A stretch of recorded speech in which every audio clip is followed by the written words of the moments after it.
Good evening, everybody. Welcome to the good technical part of Highbury Matters.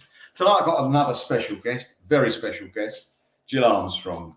And in a few seconds we'll be talking to her about her father, the great Jill Armstrong.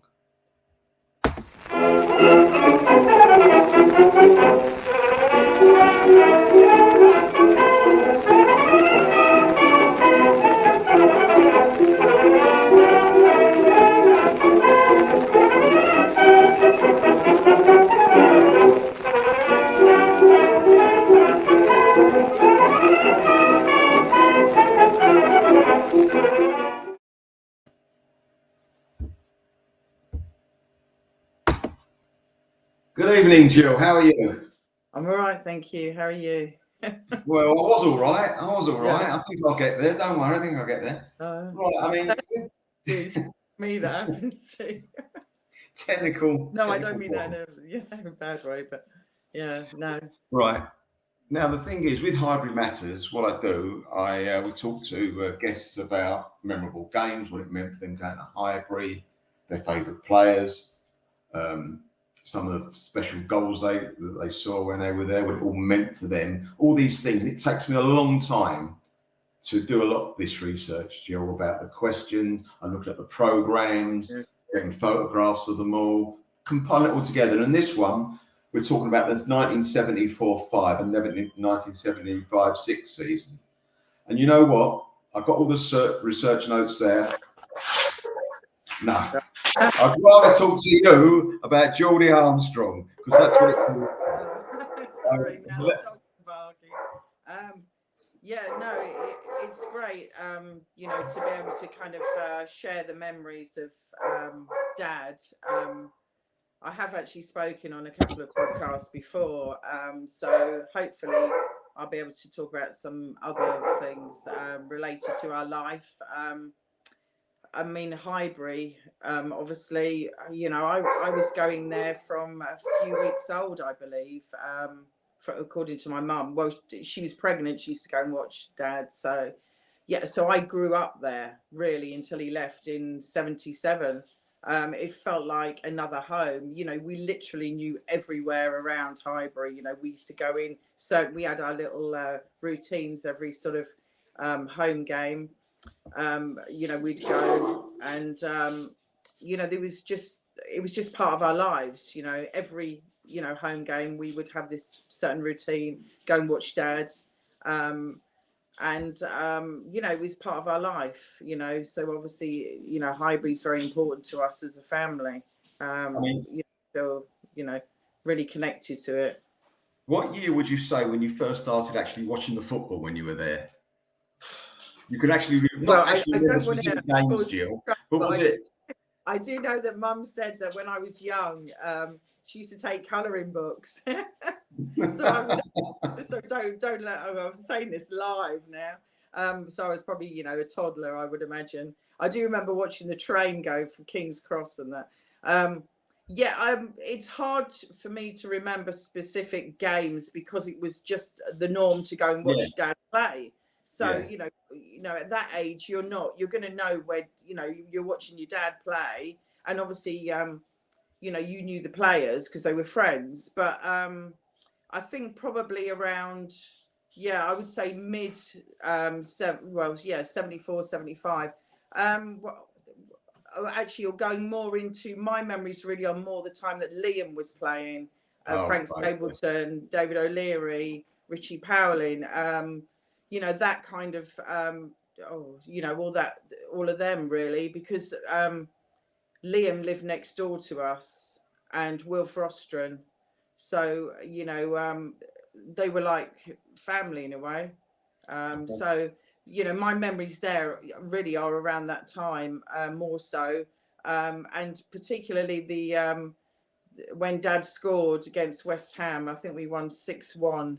When was that, in 75? That was, I think. Yeah. Did he get one or two? He might have got a couple that day, I think. No, I think he got. I know that Brian Kidd got a hat trick. Two. I think Borley got two. I think one was a penalty, and Brian Kidd got a hat trick. Now I remember that, and I remember the atmosphere at Highbury was just incredible.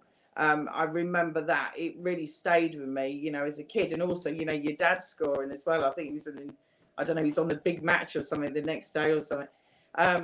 But yeah, I mean, yeah, it's kind of surreal, really. You know, it's quite a, you know, weird, really, because, you know, Dad was the most down to earth, most normal person you could ever want to meet. I mean, going off track a little bit, but when he died, our neighbour actually said he had no idea he was a footballer. He was just a What? nice man that used to chat. And he read his obituary in the Times. He's like, oh my God, you know, that he did that. But that Wow. was Dad, you know, he just felt lucky to do what he did. But, you know, going back to the point, you know, going to school in North London as well, you know, that was your dad playing for Arsenal. He opened a school fete. It was all kind of a bit kind of strange. But yeah, Highbury was just the most amazing time of our lives, really, growing While you're up. talking about Highbury, Jill, can I just show this photograph that you might recall? Yeah, yeah. Tell That's us my, about that. yeah, yeah. Well, before a game, we used to wait there in the grand halls, marble halls, I should say. And I used to get up onto the seat and watch all the, you know, the fans arriving, sort of. And so I remember seeing the horses, you know, going in and out, weaving in and out of the crowds. It was amazing, you know, yeah, it was just, you know, such an amazing atmosphere. But obviously, you know, I was looking at it, I wasn't as much part of it, which, you know, you kind of felt at that age I'd like to get out there, but, you know, obviously you were watching it. But that seat I actually stood on, I remember it was very emotional going back there, after many years, after you know, the changes obviously with the Emirates, and obviously the all turning into flats and that, and going there. I went there with my friend Nancy, and it really was so emotional for me to see it, you know, because I hadn't been back for a long time. But yeah, it I holds used such a special. I used to go there I used to go there sometimes during the week when there's half term at school. My uncle, who was a big supporter, used to send me up there to pick up the tickets, the match tickets. We never had a season ticket, and for me to walk in those marble halls Yeah. with the missionaire, Oh, I know the the whole whole lobby, I think his yeah, name was, the whole yeah, not, situation. yeah, Oh my God. And then as you're getting to the counter to say, I'd like to pick up tickets for Mr. Newman, as it was, yeah, you might see a player walk past and you're yeah, in heaven. I was like 11 or 12, I might be 30. And like you're going, wow. I mean, it was yeah. just the whole, and the atmosphere was fantastic in the marble halls anyway. It had something about it. The I mean, architecture. yeah, it's so special even now, isn't it? When if you go there, Yeah. yeah, it's got something that it's just a whole feeling of Highbury. You know, I remember walking up the steps with Dad.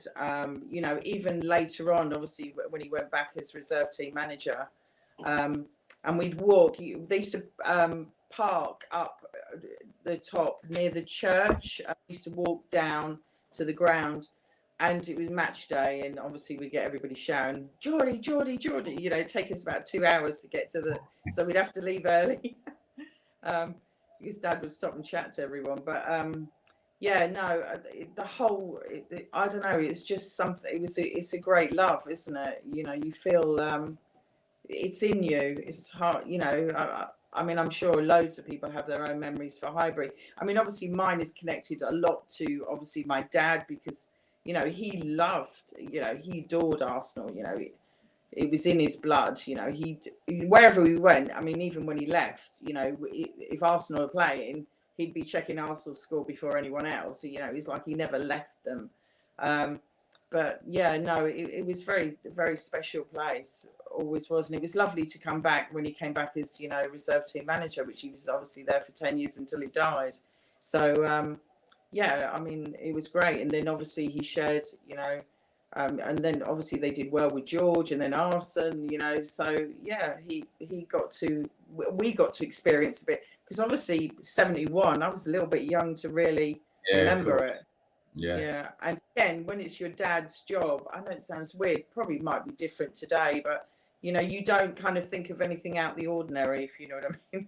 That makes sense. Not like you have screens and social media like today's kids of footballers. You know, then you didn't, did you? I mean, it's, you know, I was totally different. different. I mean, years ago, Jill, people used to actually read the programs because that's the way they got the information. You don't do Yeah. that now. I think the only No. people that buy programs now are for collectors. I mean, I Yeah. don't think it's ever been opened up past page 3. Yeah. I mean, I have found so many Arsenal. I think I sent you one, the one with the programming. It's got Borley and Super Mac and Jimmy Rimmer and Dad playing cards, crib. I've got that. I've got that. Yeah, yeah, I've got that. Yeah, And I've got a photograph of that tonight as well. oh, You'll look at your so, thing. Where is it? I'll find it in a yeah. minute. But yes, that's Yeah. right. I think I it's found that one. oh, Is that the Billy one? So. I love it. Yeah. Look at that. That is quality. Yeah, and that look of Dad is just so Dad, like thinking he's probably he's going to win this game. Yeah. Yeah, that's the look No, he had. I mean, I Ray also- Parler will talk about that. Well, he used to say that Dad went home broke when he used to play cards. But going back to the 71 double team that you obviously you weren't quite around as you were for the later teams, the mid 70s and late 70s. That team, there was a special bond. I know that everyone says all teams have a bond, but you must have seen it, Jill, later on. That you were still, Geordie was still speaking and mixing with good friendship with all these players from that team. There was a bond. I've never known anything like it. I think they played in a couple of charity, I think, you know, games together. As I got older, I think when we came back from Kuwait, and to be in the room, to be in the company of them was amazing. They just had this kind of, well, they still do, but they, you know, they have this kind of connection. They have this banter, this torment, this laughter. And you just sit there listening to them. And I used to be in hysterics, you know, because they were just so funny. And yeah, I remember Bob Wilson saying at Dad's funeral that a bit of the puzzle's missing now with Dad dying. Obviously, subsequently, you know, this, you know, lost Ray and John and a few other people, you know. So, yeah. It was special, that bond. I mean, I went to a few away games and we used to pick up tickets for the away games at the ground. We had to meet one of the players who used to give us the tickets. And we had to meet, and we were there with all the other players. We weren't mingling with them, we were just there, but we were on the outside of it all. And we could see this is something special here. These guys are really together. They were messing around. One of them, we went to the semi-final in 71 away at Villa Park. And Charlie George was late getting into the little bit where all the players were. We had to get a ticket off one of the players. And he was wearing a David Crockett jacket, never forget. With it, you know, and as he's coming through, one of the players said to the commissioner there, "Oh, don't let a fan in, will you?" And he wouldn't let him in. And he's like, "I'm Charlie George." Son, go away, please, son, because he was one of the youngest guys in the squad then, Charlie. Go away, please. No, oh, wait, you're not allowed in here. And after a while, they burst out laughing. They let him through. But that's what that banter about them. It's so good. It's fantastic. Oh yeah, I mean, they just like so funny, like just tormenting, winding each other up. And funny enough, when we had the reunion in May at the Emirates, obviously the smaller group now, and a couple of the players were missing. But it was just lovely to see them together, and it's just that connection. It just feels like it's just like being with family, you know. It's it's lovely, it's special, it really is. Think the world of them all, you know. My dad did. You know, he loved them, you know. I mean, obviously, you know, you lose contact as you go away, but obviously when he came back, you know, with George, and then obviously going, you know, still obviously at the Highbury when he was working under George. I mean, it was just so, it was quite a small group of people, and we were all friends together, a family. So we would all go out together, or we had parties, and you know, I think I've got pictures of George and Pat and Stuart on the karaoke, you know. And you know, it was so, and just great. I mean, we had the guy came to actually do the karaoke. He was, I don't know, some DJ, and he did that. Hold on, Jill, can I steal your thunder? Yeah, sure. Yeah, that's it. Yeah, and Brilliant. Raddy. Oh, big Raddy. But you can see how happy they are. I mean, Dad Look at them. thing. Dad was terrible. He I was really bad. don't think he realises he was He terrible, didn't, though, you know Jill. what? He didn't care. To Dad, it was like you're having fun, you know. He wasn't embarrassed by things like that. He always used to say to us, you know, growing up, yeah, just go out, give it a go. You know, he was great for that. But he just, you know, he lived life like that. He wasn't embarrassed by things like that. And he was good fun. You know, he's one of these people that he could hold, you know, a room. He could tell his stories. I mean, my God, I wish I'd recorded them from his Yeah, Highbury's early days with the players. And then you talk about the managers, you know, that he worked with or he, you know, played, or you talk about Paisley. He'd had stories, you know, about Shankly. I wish I'd recorded them. You know, I remember snippets of them, but you know, when it's your life and you hear it regularly, you don't expect it to change. Um, yeah, he knew everyone. He was in football all his life, and I mean, anyone would tell you when he was reserve team manager, the first person everybody would ask, even if it was like the first team, where's Geordie? Where's Geordie? Is Geordie coming? He just knew everyone and he spoke to everyone. He made time for every single person, you know.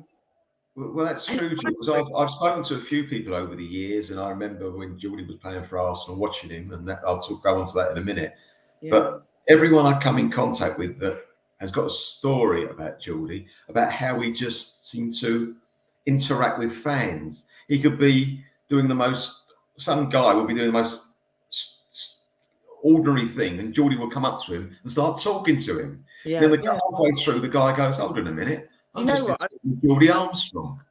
Actually, let me. This is a story I was told. I mean, quite a number of years ago, when Dad first died, I got in touch with, I think it was Islington Gazette at the time, and they put out they did an article and they put, "Has anyone got any memories of Geordie?" You know. Anyway, they rang me up and they said, "We've got this guy. He's up in Scotland for some reason. He got this. He must be relatives or whatever had seen it." And it turned out that he was delivering a load of, I don't know, food, beverages, whatever, at Highbury during the double year. And he was unloading, and this bloke jumped on, started helping him unload. And he said, I turned around, I thought, bloody hell, that's George Armstrong. He's one of the key players. But that was Dad, you know. And, You know, he wouldn't kind of, oh, because I'm a footballer, I'm not going to do that. no. That was him. And like I say, sometimes when we hear these stories and all the things, you know, I get on Twitter or on social media in general, people, you know, must think, bloody, this can't be real. But yeah, I mean, that was him. He was just like that. He just was helpful. He was friendly. It was annoying for us as a family because it took so long to do anything. And he spread himself between all these fans and the family. Yeah, but I think we kind of like probably came up a little bit short sometimes because he was always off somewhere helping somewhere. But you know, it was him. It was part of who he was. You know, that's what made him special. But I mean, you know, the love that so many people had for him. You know, like I say, like Liam. You think Liam Brady? You know, he was a youngster coming through, wasn't he? Well, not a youngster, but you know, he was young. Yeah, and just after Geordie, yeah. Yeah, he and played with Geordie for a bit, but he was one of the youngest in the team. Liam, he's godfather to my son. Oh, right. And you see, we live next door to him because he was in digs for Will Frostron. And some of the best memories I have are those two. That's my kind of time I remember. Tormenting each other and winding up the landlady and, you know, jokingly, affectionately, because they all loved her. And they were the best, you know, memories. And like my brother and I used to wait after every game at Highbury, you know, the tea room down past the tunnel. Yeah. Sorry, can you hear me? Yeah. Yeah. Do you see do you remember where the tea room was down the tunnel? Yes, I do. Yeah. Yeah. My brother and I used to stand outside there and we used to wait to get autographs, and we used to do the same. I always remember, I can't remember which play it was, but my brother always got his name wrong, and he used to say to him, I can't remember who it was. I don't know if it was I don't know if it was Trevor Ross or somebody. I think he got it confused with somebody else. Anyway, and he used to say to him, "Are you sure you know who I am this week?" You know, they were torments. You know, they really were players. You know, they were just. My brother and I would sit there. You know, like I say, we'd get all the autographs, and then we would wait, and we would wait, and we would wait, and they would be stacking up chairs. And Dad still wasn't out. Dad would be the last person to come out, with Liam usually, in them days. I mean, like I'm saying, my memories are a little bit more, it's not to say I don't remember earlier times, but it was more about what we did, you know, our routine going to Highbury, the little, you know, the way we used to go round all the little corridors and round the, you know, in different shortcuts through. You know, that sort of thing. And, you know, obviously waiting for Dad after a game, obviously being dropped off before a game, we went for something to eat. So we had all this routine going on that went on, obviously, as you can imagine, for many years. Yeah, I mean, Highbury's just always been so special in that respect. I mean, down to the fact of us swimming in the bath, Fred Street filled up the water. But where the players used to change, that big one. Yeah, and we used to swim in that. Oh no. Yeah. Yeah. Oh, fantastic. I mean, that's why we started this show, because there's so many people that don't know anything about Highbury. Oh, it's coming amazing. through, and I mean, a lot of them do, but some don't, and I can't get across until I speak to people like yourself and other people to explain what it was like to go there. It was a feeling. It was like going. Yeah. I've said it before. I'll say it again, as someone once said. It's like going to the a holy place. Had that feeling. Yeah. It was just so special. It gave you a, you know, it just had this amazing feeling. It's hard to describe. I mean, you know, it was just so special. I mean, like I was saying, when they actually were decided, you obviously when it was going to be pulled down, you know, obviously flats made and that. I couldn't go there. I just couldn't even, because it was just so much part of our life for so long. And then obviously you imagine, you know, Dad knew about the Emirates happening. I mean, he saw, you know, the details, he saw the plans, but obviously he died before that happened. So Highbury had such a huge connection in the early playing days of the 70s, and also in the latter years when he was coach. I used to wait with Paddy for Dad, because I was working in London, and Dad would be away on a, you know, I don't know, gone to, you know, playing away. And I would be waiting for the bus, and Paddy used to look after me. We used to go in the manager's office.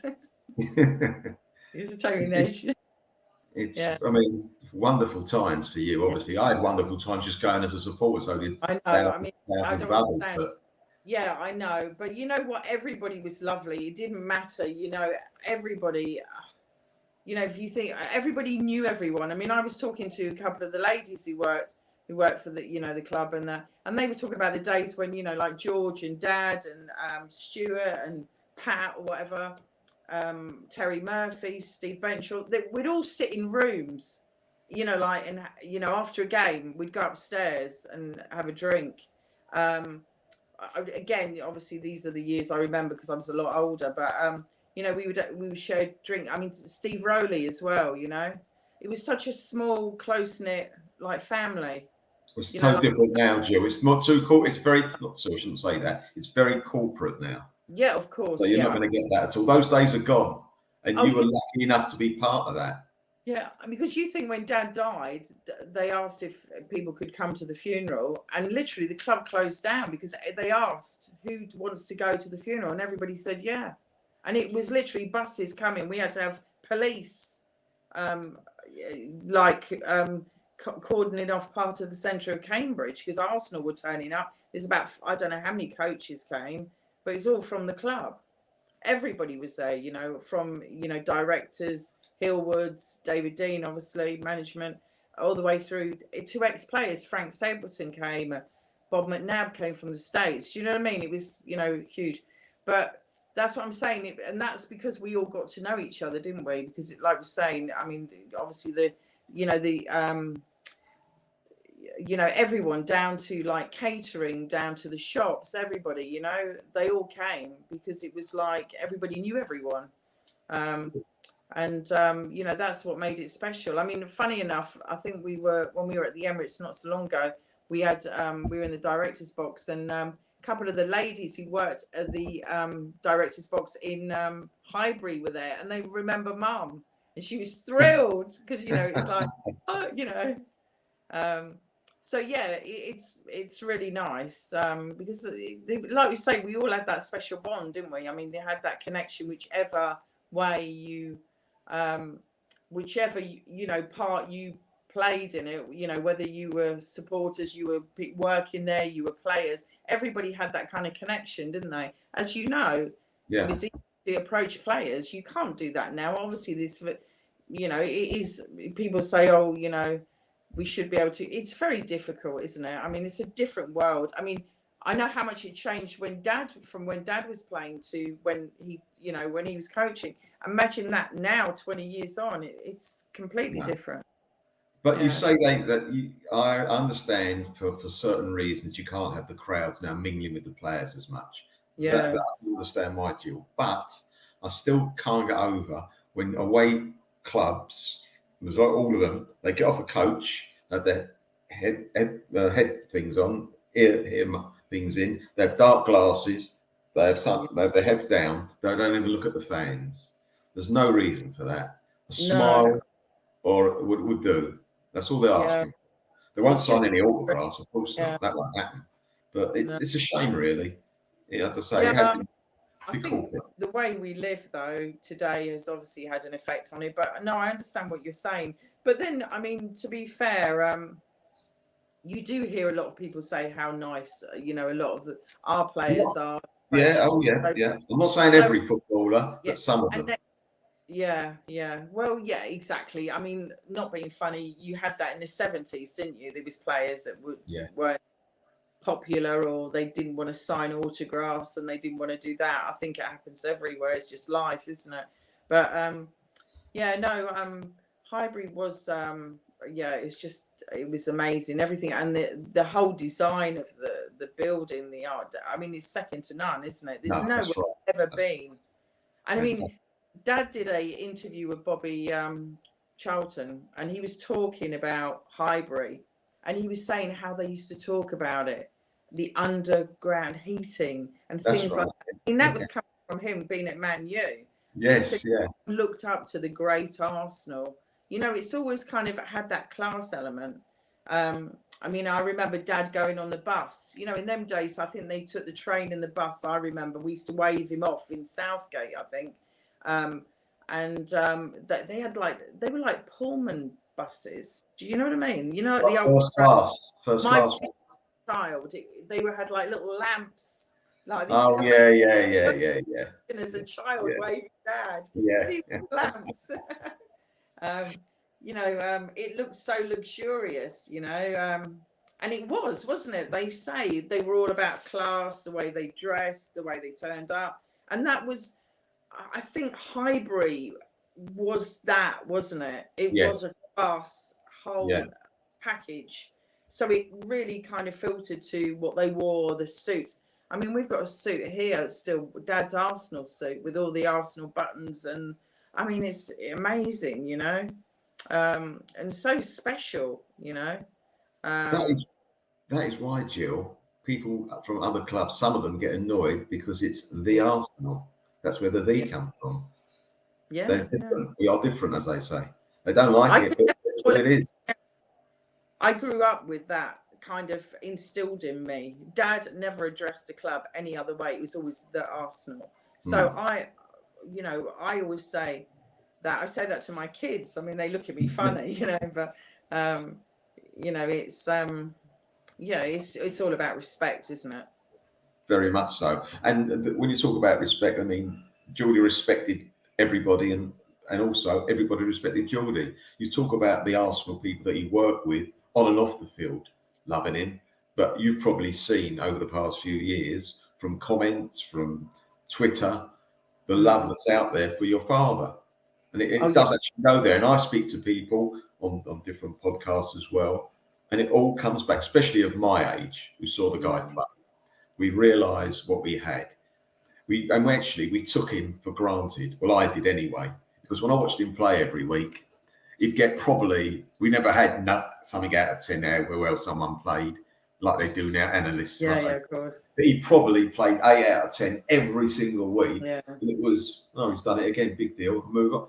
Whereas he wasn't an up and down player. He was Mr. Consistent, but the consistency was high.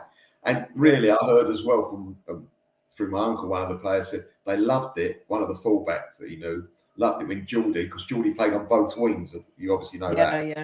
Both wings. He loved it that when during the game Geordie came to his side, he could have a bit of a rest, because Geordie was like a Duracell battery, up and down, up and down, up and down. The only position he didn't play was keeper. He was but that's what he was like, Geordie. I remember watching him playing. In the season, he started every single game. Did you know that? Him and Bob was the only two. Yeah. Wow. Yeah, amazing. I think he had a substitute. I think he was subbed. I don't know. I think they said in 90 minutes out of the whole, what was it, 48 games?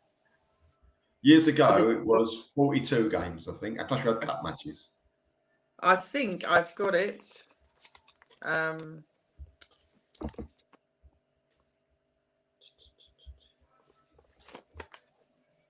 well. Yeah, he no,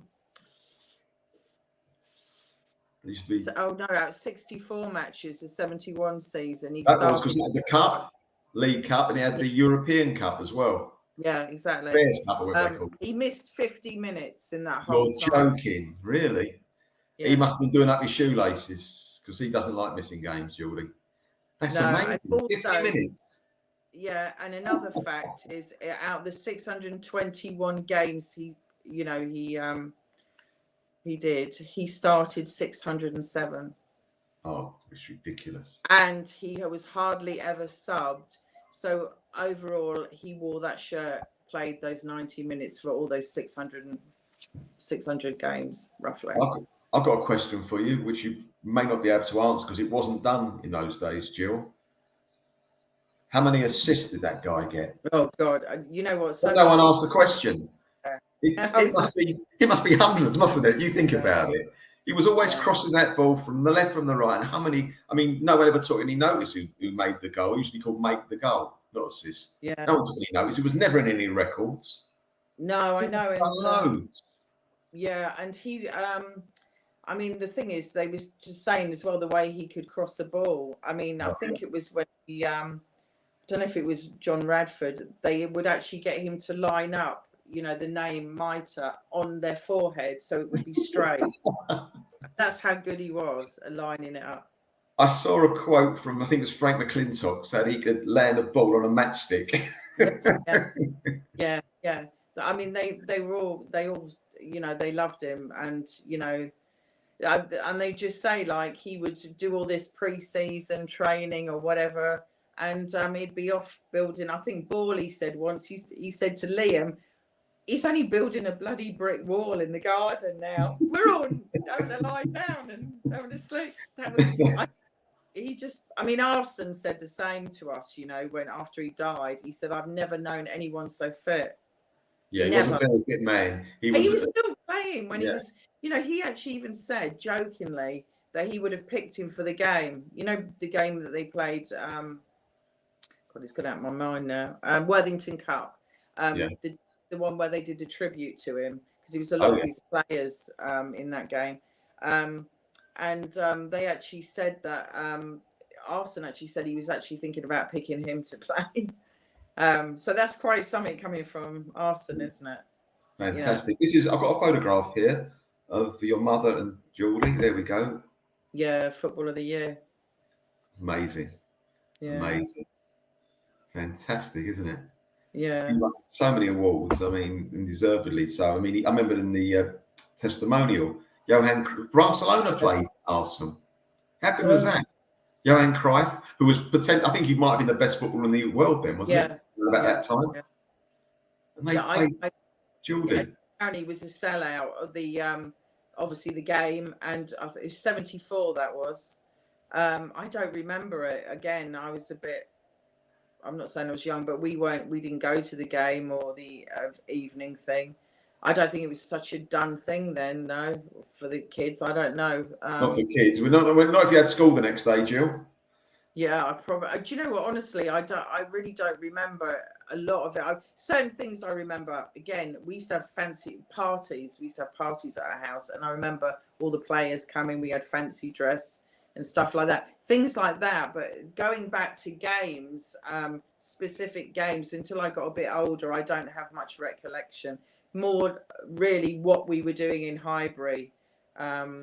You know, and obviously the commissionaires, I remember they were so lovely. There was another man called Tommy. I remember he gave us a silver jubilee coin each, me and my brother. He was such a nice man. Yeah, I remember that. And then obviously later on, Paddy. I loved Paddy. He was a lovely man. And, you know, there was something special about the people that worked there. You know, again, they all loved the club, didn't they? They all had that. But to me, there was something special about those commissionaires standing on that door, wasn't there? Yes, yeah. Especially Nobby. I felt so like, wow, you know. He was the type of guy, he could actually tell you can't come in, but in such a nice way, you felt privileged not to be allowed in. I don't know if that makes sense. They used to tease me later on, years on. Oh, who are you? Sorry, who are you? Sorry. I don't know you. And then they were just winding me up. But, you know, for a minute, you're like, what? But yeah, no, it was all nice. It was all a bit of banter. Everybody was very down to earth. And yeah, it was special, I think. And it just gave you that kind of feel, didn't it? Yeah, definitely. And I mean, I remember the days when Dad was playing, was when we used to walk over. I think where the JVC centre is, there used to be a car park years ago where the players used to park. That's right. Yeah, that's where we used to park when Dad was playing. I remember that. And I remember the bang on the windows, you know, on the car driving out. It would be mobbed. Yeah. And Dad opened down the window and sign. And me and my brother would be going, Dad, when are we going? Dad, shh. And he'd carry on. We would probably be there for ages. He would never not sign for anybody, you know. He would just, you know, he would stay there and do it. But that was a memory. I do remember always our car getting tapped on. And that was the way, obviously, you got the players to wind down the window and sign the autographs, right, you know. Because it was before the day. Obviously now it's all selfies, isn't it? But in those days it was autographs. It was huge, wasn't it? Everybody. Autographs was a big thing, yeah, very big thing. I mean, he was. I think you touched on it before, and it's quite obvious. He was a very modest man, because you said the next door neighbour didn't even know what he did. But I knew before you said that story, he was a very modest guy. Yeah, no, he would never. He was never one to talk about what he'd done. I mean, I think it was. I've got a funny feeling we were actually going up to Leicester on the train after Dad left Arsenal 77, and he had the beard. You know, he had a beard, and there was a guy sitting on the train, and he was chatting, and I don't know how football got on. Obviously, I remember it was a little bit older, and he started talking about Arsenal being his team, and he was going, you know, but he said my favourite player was Jill Armstrong. Oh, no, really? He didn't obviously recognise him with a beard. Wow. As happened on many occasions, we'd be nudging, and he wouldn't. He wasn't comfortable always. But I think in the end he realised that, you know, the guy, you know, really thought a lot of him. So he actually spoke to him. He goes, "I'm Geordie," and he was, whoa, you know, and you know, it was they chatted all the way there. Yeah, that was the way. I mean, Mum said that they went, I think it was only shortly before Dad died. They were in Paris on the Bateau Mouche, you know, and some fan supporter joined them and had a meal with them. Mum was furious. She said, I was so annoyed. We sat there and it was meant to be romantic. And what happens? Somebody comes, Arsenal supporter, sits down, spends the Well, as I said, he obviously had to spread himself thinly. Yeah, I mean, much to our annoyance at times, but he wouldn't change the person he was. You know, he, yeah, that's what made him special, really. He just had time for everyone. Yeah. Well, you find sometimes, Jill, that people that you think are special, you see them in public life, singers, entertainers, or whatever, football, whatever, go through the list. But when you actually see them out and they're off guard, they are not the same person. No, I agree. Yeah. Yeah. But Geordie was 100% both ways. And that is amazing. You know, I'm not saying no one else is like that, but he was peak. He was peak on both, to be honest with you. It's fantastic. I worked in media and I had, certain people who are well known and shocking behaviour. But it's alien to me because I can't understand why people are like that. Because, you know, I mean, Dad, okay, you know, but, you know, people are what they are, aren't they? So, it's, I think that's probably why it was so hard losing him for so many people, even at the club. I mean, Martin Keown said to me after he died that the Coney was so quiet because he was so loud, Dad. He had a really loud Geordie accent. I suppose he was shouting, well, you know, in them days, shouting on the pitch. And he said all you'd hear was, hi. He knew everybody's name and it's like, hi, Geordie, hi. He said, and you'd hear this laughter. And I don't know, do you know Bill Graves, who used to do the... Yes. Yeah, bless him. He was a lovely man. Yeah. He used to I knew of him. I didn't know him, but I knew of him. Yeah, he did like the celebrity Arsenal team.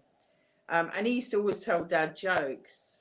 And they'd say, oh, then Dad would get this joke and he'd have to tell everyone he went round. And he would find it funnier than anyone. And he would just be this laughter. And yeah, that was how I see Dad. He was just, you know, bundle of energy, really. And, you know, sort of really full.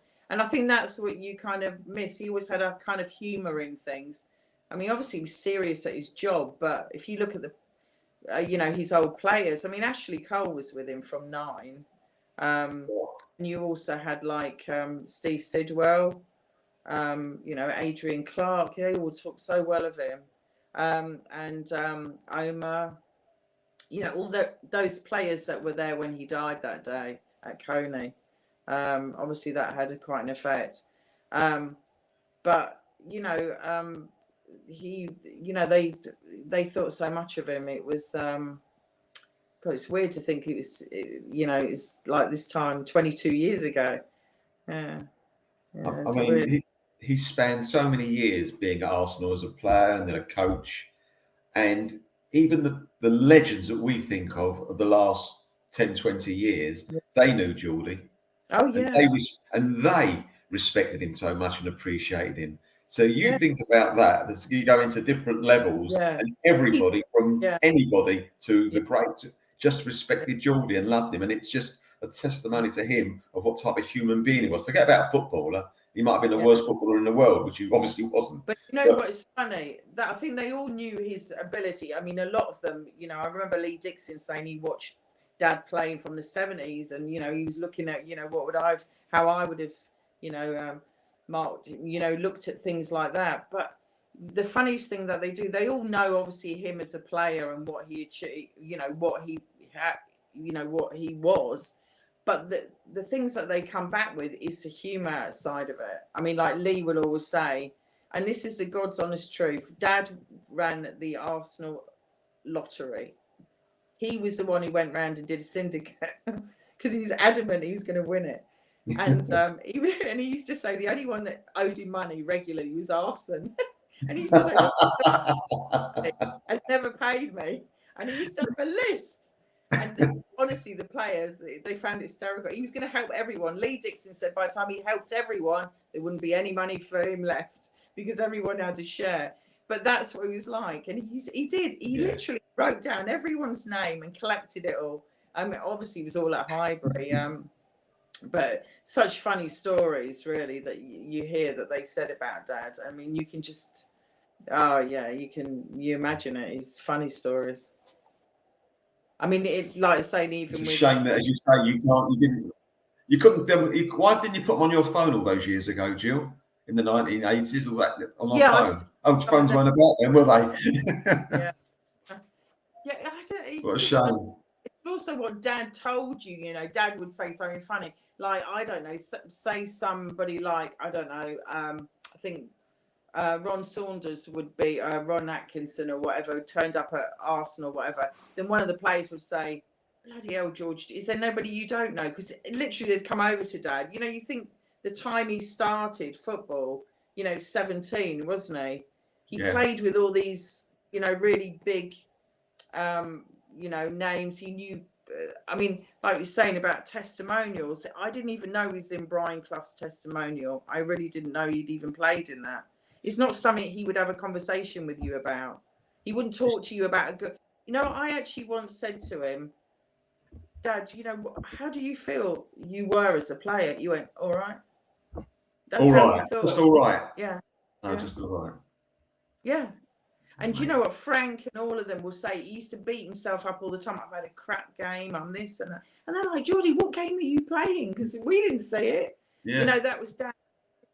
He never kind of like saw himself as being anything special. Well, he certainly was. He certainly was. You'll take it from me. I went to the games, went to every home game, and quite a few away. And believe me, he was. Look at, I've got an old one for you here. Yeah, that was 2 days before the cup, the 71 cup final. Oh, right. Yeah, it was done for. I don't know. It was done for. I mean, a lot of these photographs of us whilst we're young together as a family were either done for the Arsenal program or shoot or goal or one of them. That's You it. know, Well, but of course, that a was lot of. taken before. So that's how young we were. Oh, see, God, dear. I mean, I think they had a fund, didn't they? The teams that got to the cup final, there used to be a fund where all the media used to put into. Yeah, To I say, got oh, one. Yeah. yeah. Yeah, because we were getting interviewed, and I remember that being asked, "What do you think of your dad?" And I just cried because I was too shy.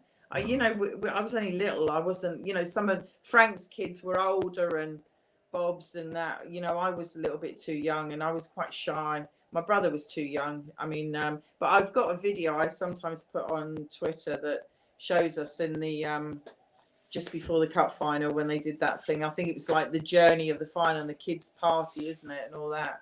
Yeah, that's right. Arsenal parties were brilliant when we used to go as kids at Highbury. I've got pictures of that. And one of the players would dress up as Father Christmas, and you'd have to go up and get a present. Well, I didn't like that at all. I didn't know, you know, I found it all quite daunting, but yeah, no, it was yeah, great. Honestly, such happy memories. Really, I can't say otherwise. I've been very fortunate. So there we go. Look, this is a lovely photograph. I love that. Yeah, that was done, I think, for the program, and I know Andy used it recently in a program not so long ago, actually. But that was in our house in Wade's Hill.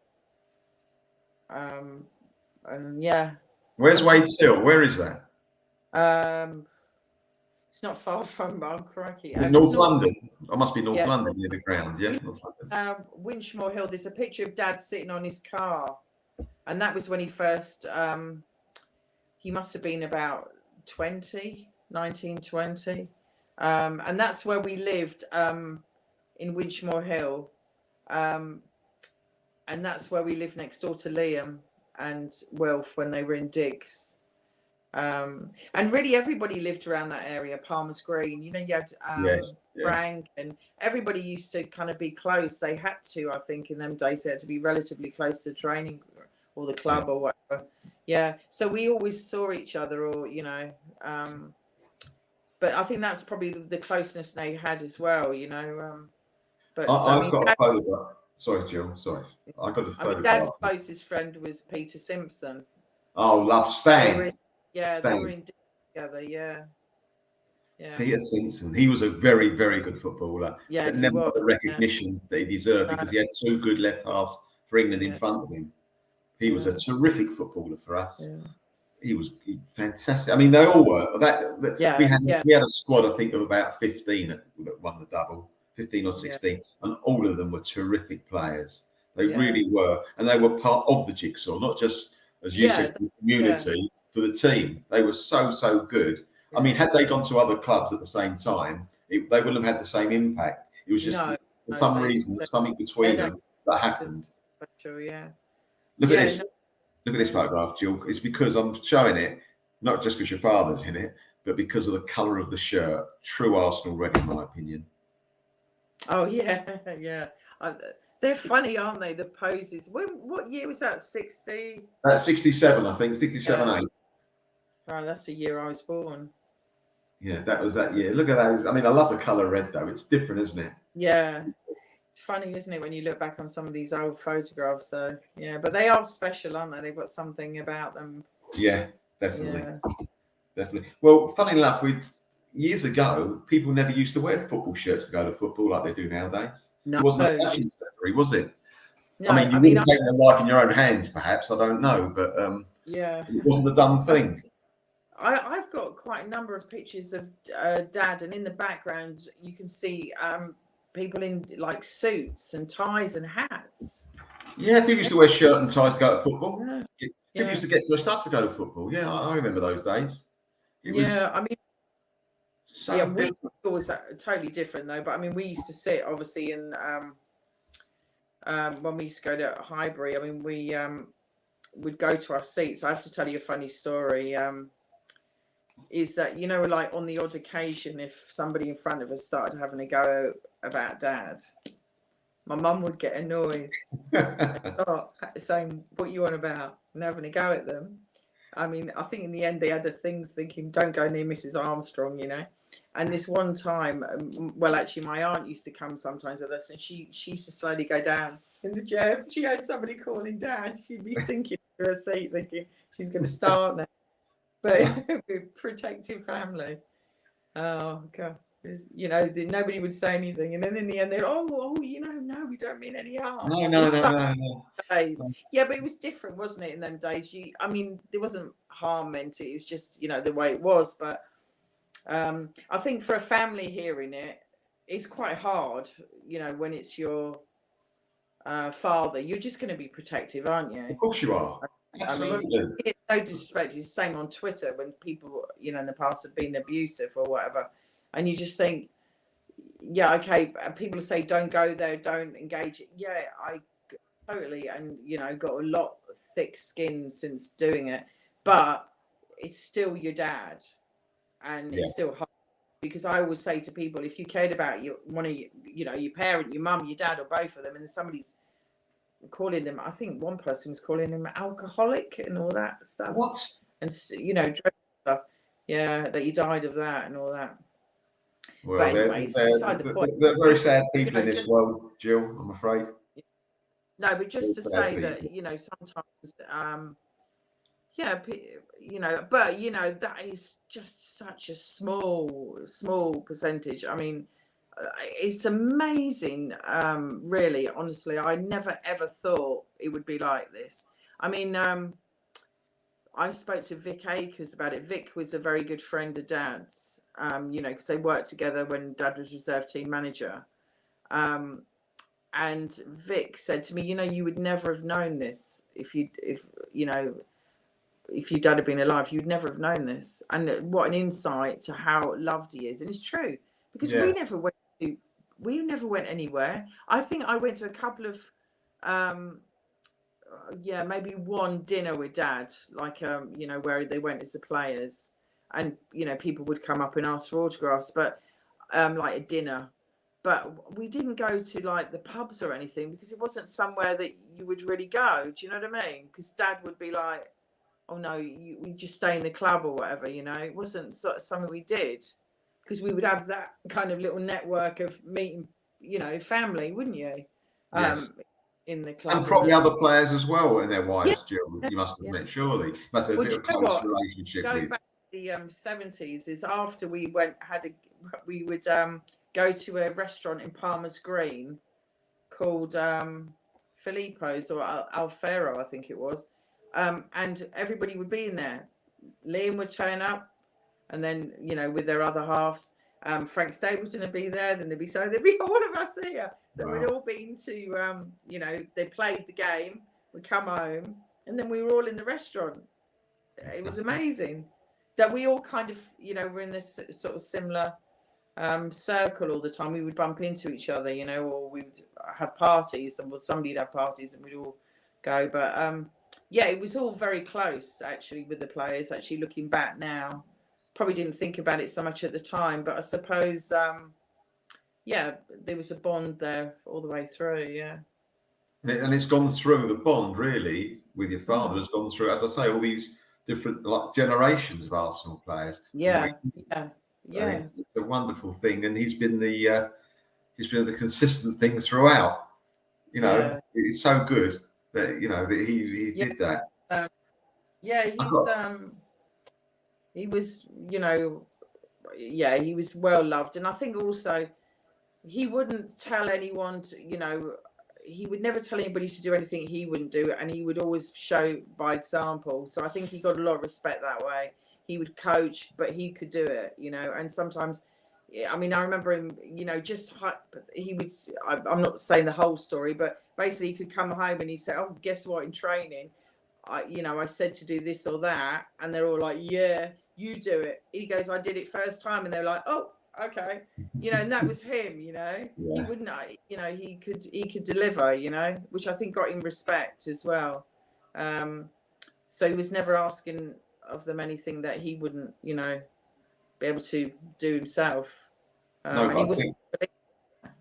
I can understand that. I mean, and also, but we keep getting back. I keep getting back to the thing that he showed everybody respect, and he got it back, and that's the way it should be. Yeah. If everyone was like that, the place would be the world would be a better place.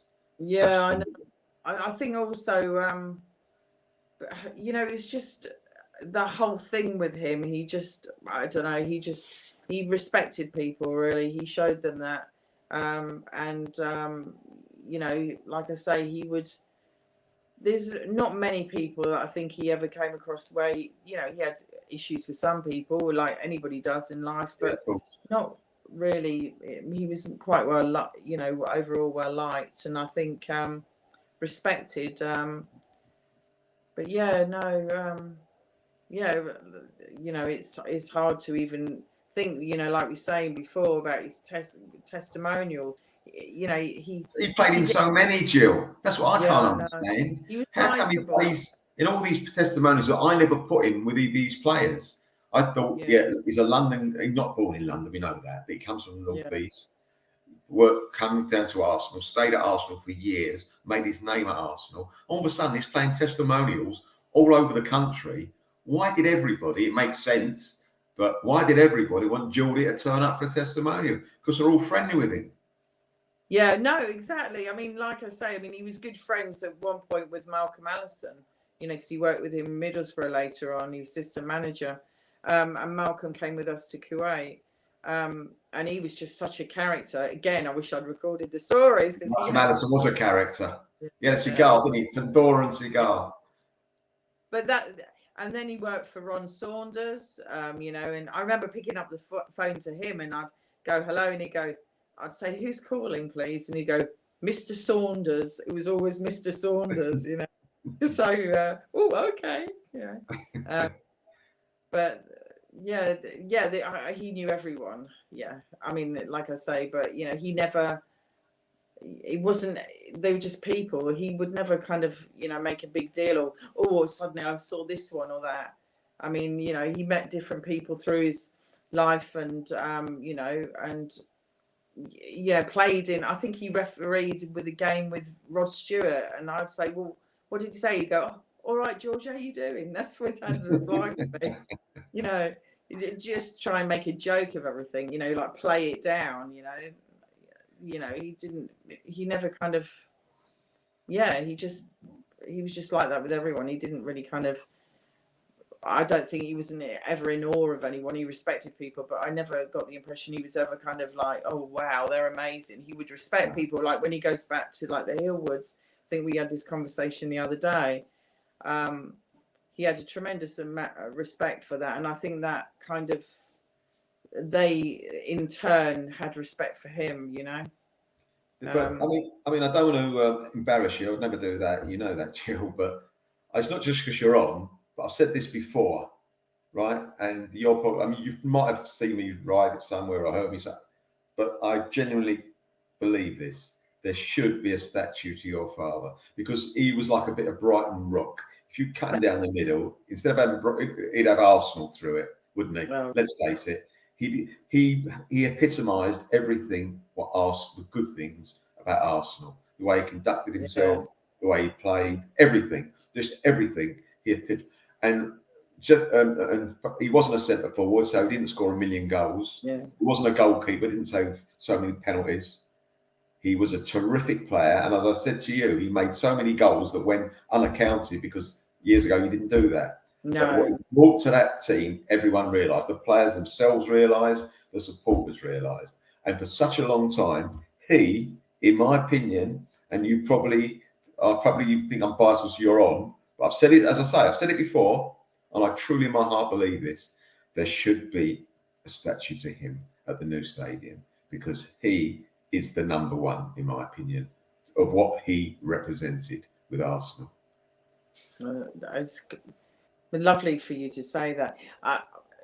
It's difficult. I mean, Dad. Well, of course. Yeah, it's lovely for you to say that, and it's really, yeah, lovely. I mean, it is very proud when you see. I mean, like obviously, I know things are changing now with the Emirates, but you know, to see those big, you know, to see him up there. I mean, especially for my kids, because I mean, and my brother's children, none of them got to meet their granddad, so No. it's quite, yeah. I mean, I just the first time I saw that it was just so emotional. And you know what I think is so special about that is what's written underneath. When you talk about a player, and you say, you know, I think they said that they asked everyone to, you know, put forward, you know, what they thought of the player, what had made them fall in love with the club, blah, blah, blah. And this particular person, actually, who I found on Facebook, believe it or not, he put it on a website and somebody linked me, and he actually talked about that. The dad actually came and met him the next day and took him around the club. But that was my dad. Yeah. Yeah, he would do that. And there was also a story, I think it was in the, again, the double season. Somebody turned up and said that they couldn't get tickets, and they came up to, I don't know if Charlie was sitting on the side and said, oh, you know, where do I get tickets for the game? And he said, well, you go in the box office. So the guy went in and he came out, and Charlie had gone, and he saw Dad over the road, I think with Peter's Story, and Dad was in his Jag. And he came over and he said, you know, I'm trying to get tickets, but the box office is, you know, closed. So Dad said, come with me. Anyway, he went in and there was no, so he went around the back, he got him tickets and he signed them. He said, there you go, on us. Oh, no. He gave us, he signed it and he gave me tickets, but that would be Dad.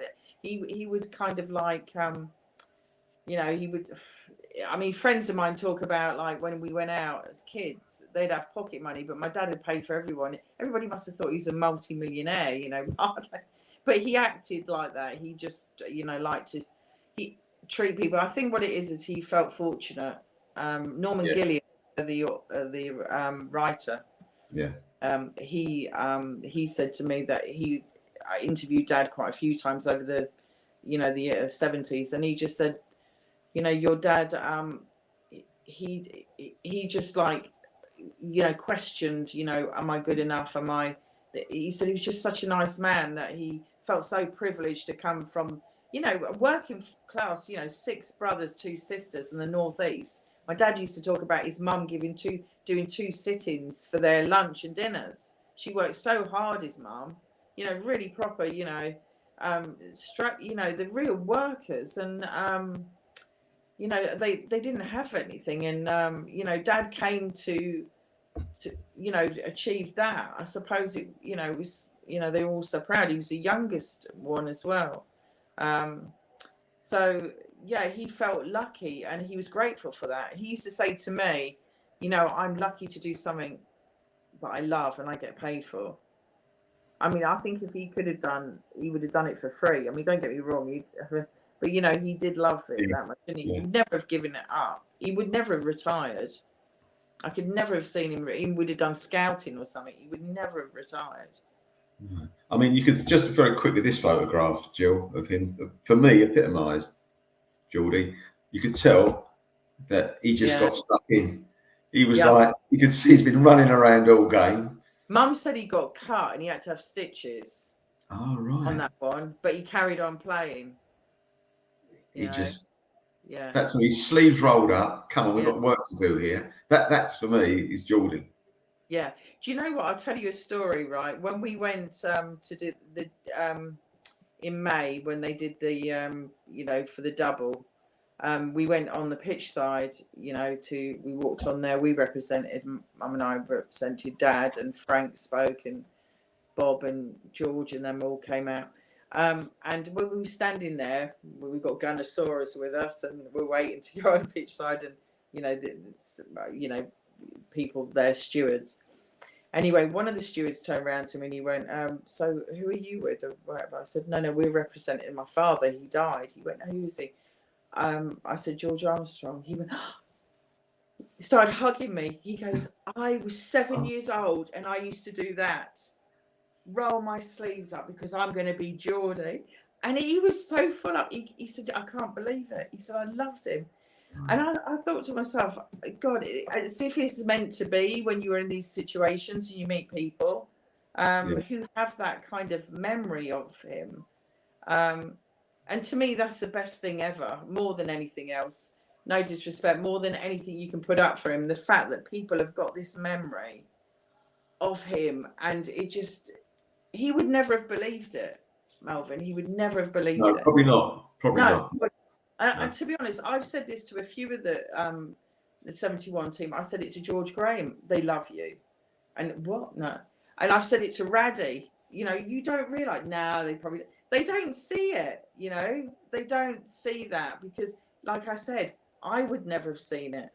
But I saw it because I'm on social media and I remember my dad every day. And there's a purpose because of the way he died and how much love he had for the club and so forth. But I'm saying they probably don't because they're not doing it. Do you know what I mean? Yes, yeah. And or their family's not doing it because, like, I wouldn't have done it probably if Dad had lived. No, I wouldn't. I really don't think. It's sad, but I wouldn't have done because it wouldn't have happened. I don't think. Because why would I have done it? You know what I mean? Because I wouldn't. If that makes sense. It does make sense because, like you say, you wouldn't have recorded anything. You wouldn't have written anything down because this was going to go on for whatever time. And he died a very young man. Yeah. It's not as if he died when he was 90. So you thought the last 10 years, I better get something down. I don't know. Yeah. It was such a shock to the world, obviously your family. Yeah. But you thought tomorrow's just another day. And exactly. I mean, I think, it's you don't expect things. That's one thing you've got to realise. I mean, literally, he went to work that day. He had made a phone call to my mum at lunchtime. He had lunch with Ray and the team. They were talking about it. Vic on the table. And he went and boom. Arsene even talks about it. It was just, nobody could believe it. And literally, he went down. He collapsed. He got back up, which I didn't find out till many years later. I didn't even know that.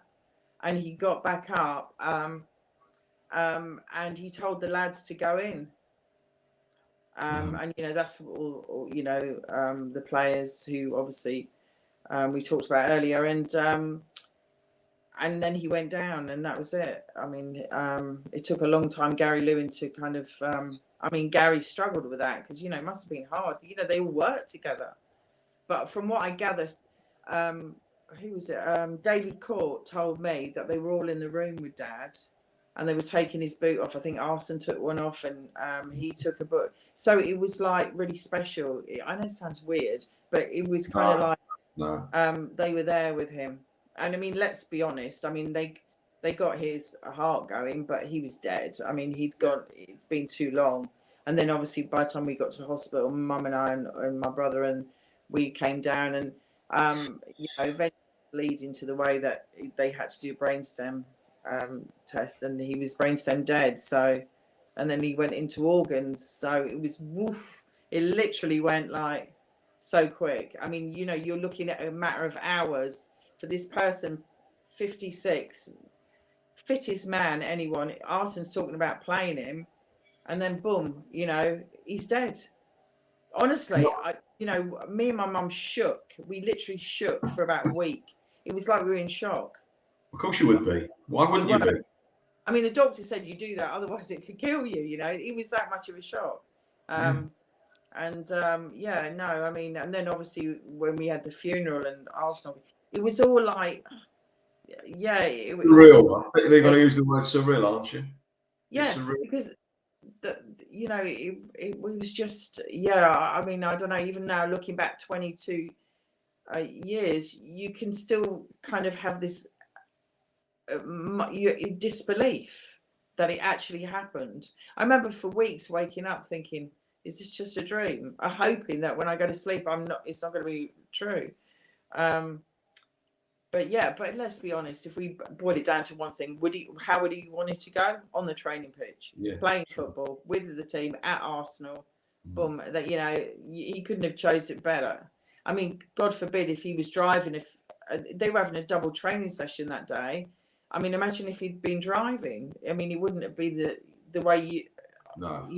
God knows, you can't go there, but but no. I mean, to be fair, it was a perfect way for him to go if he had to go. So, and he would.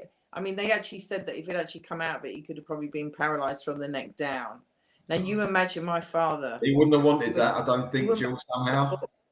Paralysed. Do you know what? He wouldn't. He couldn't have lived like that. He would have hated every minute because he was just such an active person. But obviously, wasn't to be anyway. But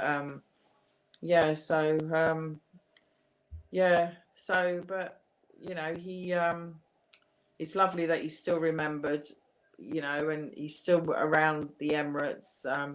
I always think that I say to my mum, sometimes I feel that going to Highbury or the Emirates, when you see his flag or his pictures, that to me that's better than going to the churchyard, because I feel like Dad would be there more. His soul is there, Jill. His soul is there as well. Oh, yeah. Have you seen the comment here, Jill? By the way, another comment.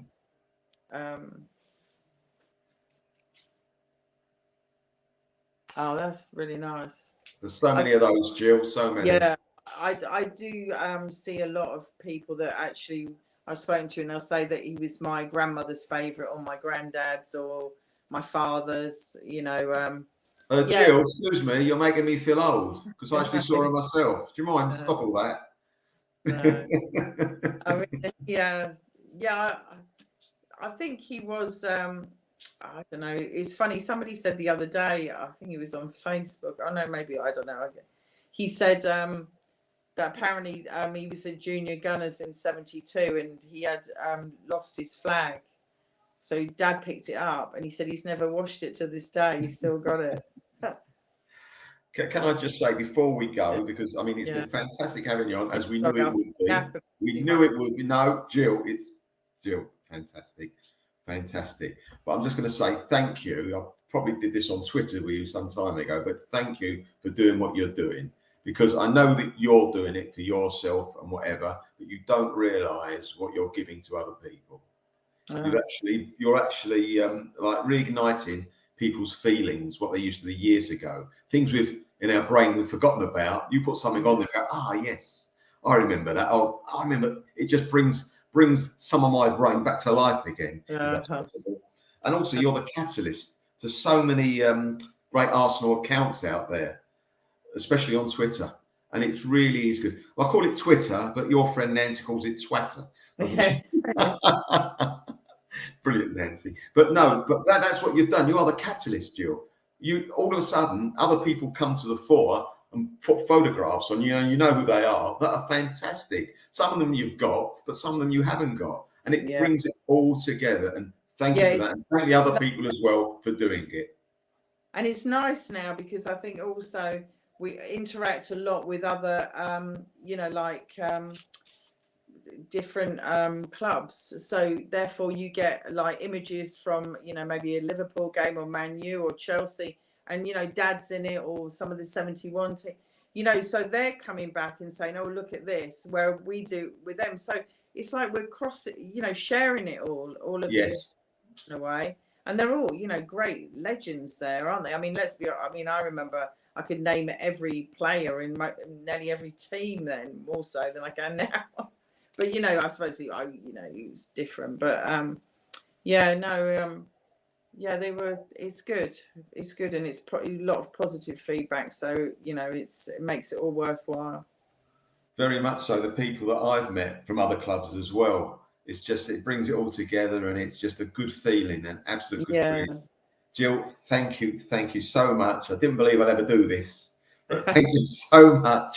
Yeah. We'll speak at some stage in the future. Yeah, yeah, definitely. Thank you. And sorry if I went on a bit because I do tend to. No, Jill, I actually could I could sit here for another few hours, but I don't think it's fair on you, No. because you know it's brilliant, it's really good, and I just, well, if people outside have liked it half as much as I have, then they've really enjoyed themselves, because it's been fantastic. Thank you. As I say, nice to talk to you again. Yeah, and you. Well, and we'll speak soon, and Yeah. come on, you Gunners. Yeah. Take care. Bye. Bye.